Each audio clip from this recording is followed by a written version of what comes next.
তৃণমূলের কার্যকারী সমিতি বৈঠকে ডাক পেয়েছেন অনুব্রত মণ্ডল। দীর্ঘ 2.5 বছর পর দলনেত্রী মমতা বন্দ্যোপাধ্যায়ের সামনে মুখোমুখি হতে চলেছেন অনুব্রত মণ্ডল। কারণ দলের গুরুত্বপূর্ণ বৈঠকে ডেকেছেন কালীঘাটে মমতা বন্দ্যোপাধ্যায়।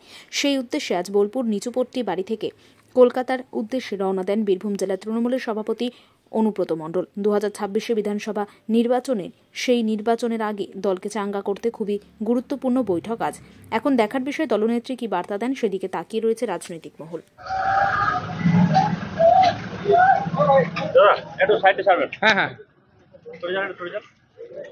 আমরা এগোবো না, বাড়ি থেকে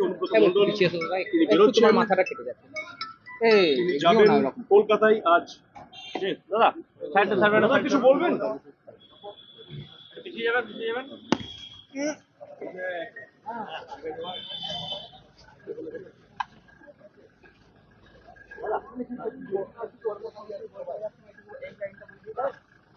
আজকে কলকাতায় মিটিং আছে, মিটিং এ যাচ্ছি।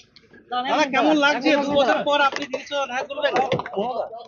কেমন লাগছে দাদা? ভাই দিদির সঙ্গে দেখা করবে, এটা ভালোই তো লাগবে ভাই। দাদা কি প্রস্তাব রাখবেন দাদা?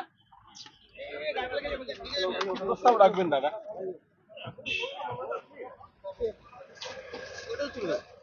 2 বছর পরে যাচ্ছেন, কেমন লাগছে? বললাম ভাই দিদি কাছে যাবে, তো দিদি কাছে ভাই যাবে, অসুবিধা কি আছে?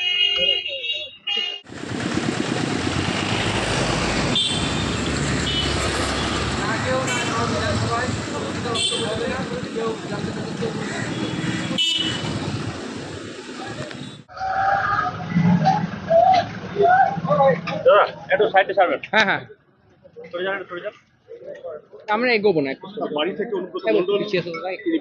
মাথাটা কেটে যাচ্ছে। কলকাতায় আজ দাদা কিছু বলবেন?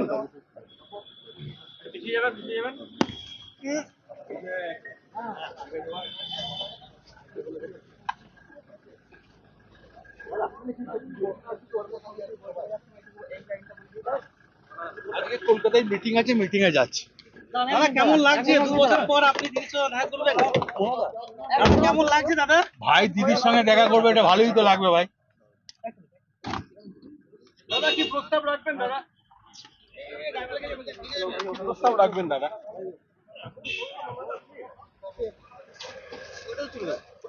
2 বছর পরে যাচ্ছেন, কেমন লাগছে? বললাম ভাই দিদি কাছে যাবে, তো দিদি কাছে ভাই যাবে, অসুবিধা কি আছে? ছবিটা করে নিতে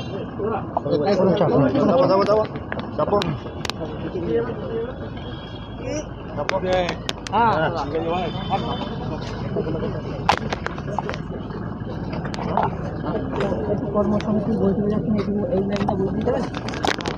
কলকাতায় মিটিং আছে, মিটিং এ যাচ্ছি। কেমন লাগছে 2 বছর পর আপনি দিদির সঙ্গে দেখা করবেন? দাদা